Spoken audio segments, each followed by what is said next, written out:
تو خیر میں یہ عرض کر رہا تھا کہ اللہ نے قرآن میں کیا فرمایا، افارأیتا، اے نبی آپ نے، میں وہ بات مکمل کر دوں جو گوشت والی، کہ گوشت ہم کیوں کھاتے ہیں؟ ایک تو میدان جنگ میں لڑتا کون ہے؟ جو گوشت خور ہے وہ لڑتے ہیں. دوسرا، ہندو جب یہ کہتے ہیں 100 سال جیو گے سبزی کھا کے، تو ہم کہتے ہیں بھائی ہمیں 100 سال جینا ہے لیکن تمیز سے جینا ہے. ٹھیک ہے، ہم نے نسل بھی بڑھانی ہے اپنی. نسل ہماری اسپیڈ سے بڑھے گی سبزی کھا کے نہیں، بلکہ گوشت کھا کے. ہم فیملی پلاننگ والوں کے منصوبوں کو نہیں مانتے. میرے جب بھی یہ بچے کی زیادہ ہونے چاہیے اس پر بیان جاتا ہے نا، لبرل لوگوں کی طرف سے بہت مذاق اڑائے جاتے ہیں، نیگیٹو کمنٹس ہوتے ہیں. ایک نے، کل میں پڑھ رہا تھا اپنے کمنٹس، ایک نے لکھا ہاں زمین کو بھر دو بچوں سے، جگہ ختم کر دو. زمین کو بچوں سے بھر دو، جگہ ہی ختم ہو جائے. جگہ زمین پہ اتنے آرام سے ختم ہونے والی نہیں ہے. قرآن کے الفاظ دیکھو، وَمَن يَخْرُجْ مِن بَيْتِهِ مُهَاجِرًا إِلَى اللَّهِ وَرَسُولِهِ. یہ آیت تو ہے ہجرت کے بارے میں، لیکن یہ اس کے مفہوم سے عموم ثابت ہوتا ہے.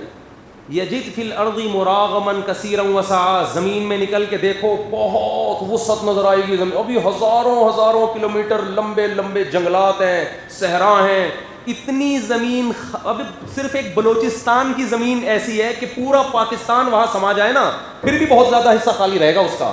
آپ کا ایک صوبہ بھی نہیں بھرا ابھی. کنویں کا مینڈک پتہ ہے نا کسے کہتے ہیں؟ جو کنویں میں رہ کے سمجھتا ہوں بس یہی ہے کائنات. ان لبرل لوگوں سے کہتا ہوں ذرا نکل کے دیکھو. اصل میں دیکھتے ہیں مگر آنکھیں اندھی ہوتی ہیں. قرآن کیا کہہ رہا ہے؟ آنکھیں اندھی نہیں، دل اندھے ہوتے ہیں. قرآن کہہ رہا ہے فَإِنَّهَا لَا تَعْمَى الْأَبْصَارُ وَلَكِن تَعْمَى الْقُلُوبُ الَّتِي فِي الصُّدُورِ. آنکھیں اندھی نہیں ہوتی، وہ دل اندھے ہو جاتے ہیں جو سینوں میں چھپے ہوئے ہیں. اتنی بڑی زمین ہے، اتنی مسقط. میں گیا عمان، بندے شاٹ ہیں، زمینیں ہی زمین. اتنے بڑے بڑے اربوں کے گھر، ہزار گز کے تو لازمی گھر ہیں. بادشاہ کی طرف سے ڈبل اسٹوری یا ٹرپل اسٹوری پر پابندی ہے. کیوں؟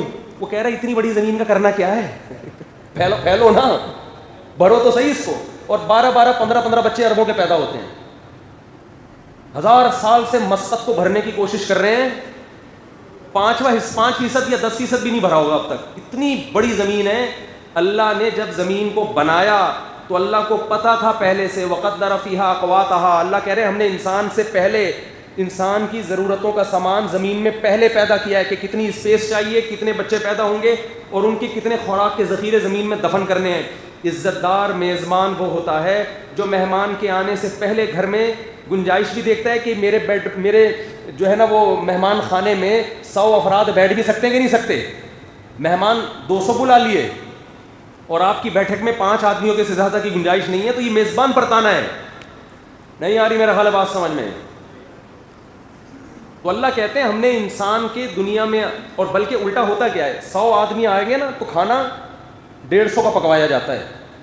یہ ایک انسان جیسے میزبان جس کا ذر چھوٹا، وہ اتنی کھوپڑی استعمال کر رہا ہے. جس خدا نے اس زمین کو انسانوں کے لیے بنایا، اس کو نہیں شعور کہ کتنی بڑی زمین ہونی چاہیے، اس میں کتنے خزانے دفن ہونے چاہیے. اصل میں یہ ساری دہریت اور الحاد کے پیداوار ہے یہ نظریے. جب وہ کہتے ہیں نا آٹومیٹیکلی خود بخود ہو رہا ہے، خود بخود جو کام ہوتا ہے اس میں کبھی بھی کچھ الٹا ہو سکتا ہے. ہم کہتے ہیں خود بخود نہیں ہے، بنانے والے نے زمین کو بنایا، اس نے انسانوں کو بث منہما رجالا کثیرا. انسان اللہ کی مخلوق پہلے ہے، آپ کی اولاد بعد میں ہے. کافر کہتا ہے یہ میرا بچہ ہے میں پالوں گا. ہم کہتے ہیں تیرا بچہ ہے لیکن مخلوق اللہ کی ہے، تجھے بھی اس اللہ نے پالا، اس بچے کو بھی کون پالے گا؟ اس کی سب سے بڑی دلیل یہ ہے کہ بچہ پیدا ہوتا ہے تو تھوڑی اپنی بیوی کی چھاتیوں میں دودھ پیدا کرتا ہے بچے کی ماں میں.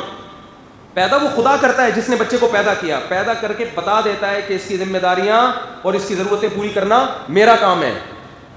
تو اس لیے جو لبرل لوگ ہیں نا، ان کو مولویوں کے بچوں سے بڑی تکلیف ہوتی ہے. اتنے بچے ہو گئے، ہوئے آبادی بڑھ رہی ہے. تمہارا نہیں کھائیں گے انشاءاللہ، بے فکر رہو. زمین میں قحط نہیں پڑنے دیں گے انشاءاللہ، اس لیے کہ یہ جوان ہیں، جوان ہوں گے کل.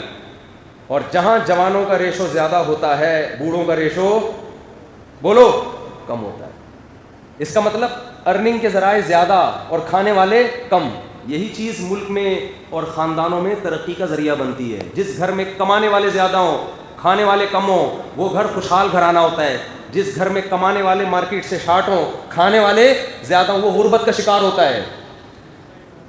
میں ابھی انٹرویو لوں گا، چمن جاؤں گا، میرا دوست ہے 30 بچے، صرف 3 بیویوں سے، 1 بیوی سے. تو اتنے لبرل بھی نہیں ہے بھائی ہم. ایک بیوی سے 30 بچے، اتنے براڈ مائنڈیڈ بھی نہیں ہے وہ مینڈک کے بچے تھوڑی ہیں، 3 بیویوں سے 30 بچے. تو میں جاؤں گا، ابھی چمن جانے لگا تھا لیکن موسم بہت خراب ہو گیا تھا، اس کا انٹرویو لوں گا. ہوا کیا ہے کہ میں آپ کو واقعہ سناتا ہوں. میں جامعۃ الرشید میں 2006 یا 7 کی بات ہے پڑھا رہا تھا، تو مجھے کسی نے بتایا کہ وہ ساتھ میں ایک طالب علم ہے، وہ لوگ 24 بہن بھائی ہیں. میں نے کہا یار جو فیملی پلاننگ والوں کے منصوبے ہم نے وہ سنی ہوئی تھی ان کی کہ بچے زیادہ ہوتے ہیں تو کھانے کو نہیں ملتا، ایکچولی یہ ہوتا ہے، تو ٹوپی ڈرامہ جو بھی چلا رہے ہوتے ہیں نا. میں نے کہا بلا کے لاؤ، پورا پلا پلایا 2 دانت کا لال سرخ ٹماٹر.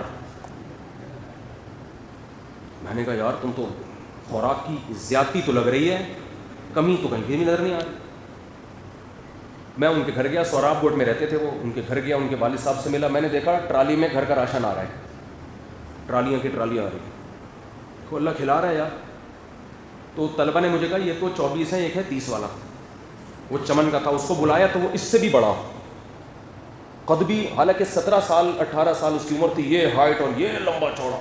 30 بھائی بہنیں، 15 بیٹے 15 بیٹیاں، سمجھ رہے ہو. میں نے کہا یار تمہارے والد صاحب تو بہت غریب آدمی ہوں گے. انہوں نے کہا میرے والد صاحب ہی گاؤں کے سب سے امیر آدمی ہیں. اچھا. میں نے کہا اسی وجہ سے اتنی شادیاں کی اور بچے پیدا کیے. نہ کہہ رہے ہیں ہم غریب تھے جب شادیاں کی ہیں، بچے جوان ہوتے چلے گئے، پیسہ آنا شروع ہو. 30 بچے اکٹھے نہیں پیدا ہو جاتے. اگر 30 اکٹھے ہو جائیں نا پھر تو مسئلہ ہے کہ اکٹھوں کو کہاں سے کھلائیں. جب 30واں پیدا ہوتا ہے تو پہلا نمبر والا وہ جوان ہو کے بڑا ہو کر باپ کے بازو بن چکا ہوتا ہے، وہ 10-15 باپ کے بازو بن چکے ہیں. تو اس نے کہا کہ میرے ابا کی چھوٹی سی کھوکھا تھا، دکان تھی. میں جاؤں گا ابھی اس کے گھر میں انٹرویو لوں گا اس کو انشاءاللہ، ہمارا شاگرد ہے. کہہ رہا ابا کی چھوٹی سی دکان تھی، ابا کی شادی ہوئی. وہ تو نسل روکنا جانتے نہیں ہیں وہاں کے لوگ، شکر ہے وہ فیملی پلاننگ کے منصوبوں سے ڈسے ہوئے لوگ نہیں ہیں. خوشحال گھرانہ وہی ہوتا ہے جس میں افراد ہوں. ہر بچہ الگ خوبصورتی لے کے آتا ہے، ہر بچے کی باتیں الگ. ہم تو اللہ کا شکر ہے اپنے بچوں کو دیکھتے ہیں، ہم کہتے ہیں یار ان میں کون سا والا ایسا ہے جس کے بارے میں یہ ہے کہ یہ نہیں پیدا ہوتا تو اچھا تھا. سارے ہی اچھے لگ رہے ہیں یار، سارے ہی پیدا ہو کے کتنے اچھے لگ رہے ہوتے ہیں، پیار آتا ہے. اگر یہ غلط تھا پیدا ہونا تو کتنا پیار کیوں کر رہے ہو؟ بولے یار یہ کیا ہو گیا، واٹ از دس، یہ تو غلط ہو گیا. غلط نہیں ہو گیا بھائی، بہت اچھا ہو گیا. تبھی تو چمٹا رہی ہے، ماں بھی چمٹا رہی ہے، باپ بھی چمٹا رہا ہے، اس کو کھلونے دلا رہے ہیں، اس سے باتیں کر رہے ہیں، زبان نکال کے آنکھیں بڑی کر کے اس کو ہنسانے کی کوشش کر رہے ہیں. یہ انٹرٹینمنٹ ہے. میں کہتا ہوں جو یہ کہتا ہے نا ماں باپ بچوں کو پالتے ہیں، جھوٹ بولتا ہے. میرا دعویٰ ہے بچے ماں باپ کو پالتے ہیں. بچے تو خود ہی پل رہے ہوتے ہیں، وہ ماں باپ کو پالنے کا ذریعہ، انٹرٹینمنٹ کا ذریعہ. آپ کو بچے بوجھ اس لیے لگ رہے ہوتے ہیں کہ آپ دوسروں کے بچوں کو دیکھ رہے ہوتے ہیں. دوسروں کے بچے کبھی بھی اچھے نہیں لگتے. دوسروں کے لوگوں کو صرف بیوی اچھی لگتی ہے. رپورٹ ہے یہ، ہر ایک کی بات نہیں کر رہا، جو بیان سن رہے ہیں ان کے علاوہ کی. اپنی کتنی خوبصورت ہو، مرد کے بارے میں مشہور ہے، بیوی ہمیشہ دوسرے کی شوق سے دیکھے گا. وہ گھر کی مرغی دال برابر والا حساب ہے. ہاں غیرت مندوں کے ساتھ ایسا نہیں ہوتا. تو بچے پالتے ہیں ماں باپ کو، ماں باپ میں محبت کا ذریعہ بنتے ہیں. ماں کو بھی پتہ ہے بھائی خون ہے، دونوں یہاں کے جمع ہو رہے ہیں. شوہر کو پتہ ہے میرے بچوں کی ماں ہے، چھوڑنا آسان نہیں ہوتا، برداشت کرتا ہے ہر الٹی سیدھی. عورت کو پتہ ہے بھائی کہاں لے کے جاؤں گی، باپ نہیں ملے گا مجھے. پھر بچوں کی مسکراہٹ، ان کی کھلکھلاہٹ، ان کی نماز کے. مسلمانوں کے بچے تو اور پیارے ہوتے ہیں، کیسے پیارے طریقے سے نماز پڑھ رہے ہوتے ہیں. آپ یوں سلام پھیرتے ہو پہلے الٹا پھیر رہے ہوتے ہیں، ایسے ہی ہوتا ہے نا، ادھر پھر رہے ہیں. پھر ماں نماز پڑھتی ہے، بچیاں آ کے ماں کی پیٹھ پہ بیٹھ جاتی ہیں آ کے. باپ نماز، ہمیں تو نماز بچوں کے ساتھ پڑھنے میں زیادہ مزہ آتا ہے. کبھی جماعت رہ جائے نا، میری کوشش ہوتی ہے گھر میں بچہ ساتھ کھڑا ہوا، اس کی الگ ہی، اسے دیکھ کے اللہ کی محبت کی چنگاری زیادہ پیدا ہوتی ہے. یار اللہ کی کیسی نعمتیں، کیسا بنایا اللہ نے. ماہر نفسیات کہتے ہیں کہ بچہ درجنوں نفسیاتی بیماریوں کے علاج کا ذریعہ ہے. اسٹریس اور ڈپریشن ختم کرنے کا ذریعہ ہے بچہ. ایسا انسان کو خوشی دیتا ہے. اپنا بچہ ہو، دوسروں کے بچوں کو دیکھ کے کبھی وہ نہیں کیا کرو قیاس کہ یار یہ دیکھو اتنے بچے، یہ کیا ہے.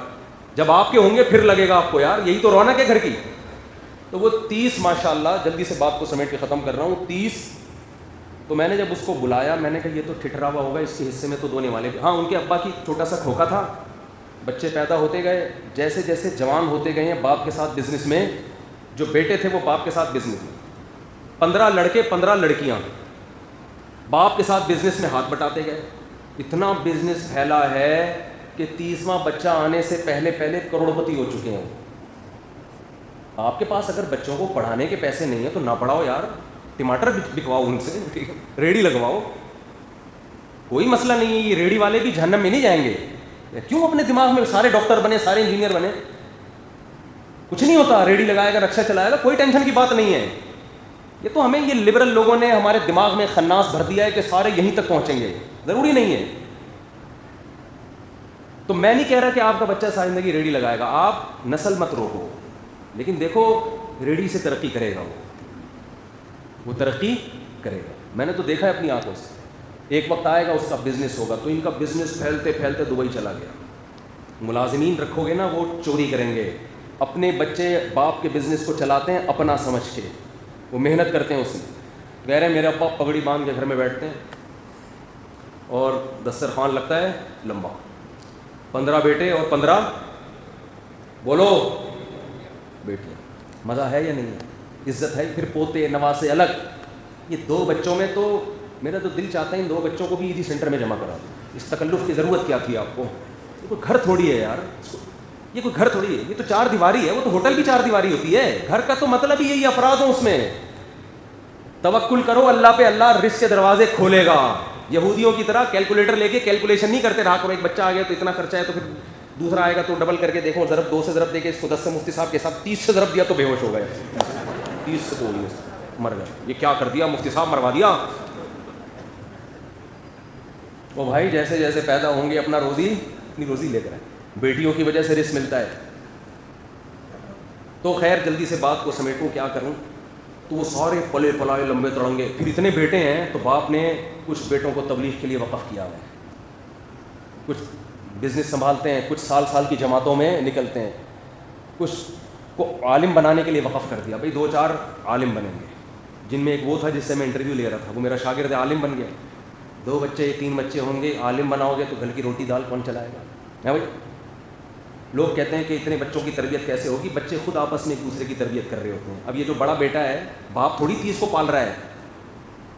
چھوٹوں پہ بڑے بہن بھائیوں کی نگرانی ہوتی ہے کہ نہیں ہوتی؟ بڑا بھائی بھی باپ کی جگہ ہوتا ہے, وہ بھی نظر رکھے ہوئے ہیں. باپ تو بیٹھا ہوا ہے. اب چھوٹے کا کوئی مسئلہ ہوگا, 8-10 بڑے اس سے اوپر ہیں اس سے نمٹنے کے لیے. ابے کیا کر رہا ہے تو, محلے میں بدنام کرے گا.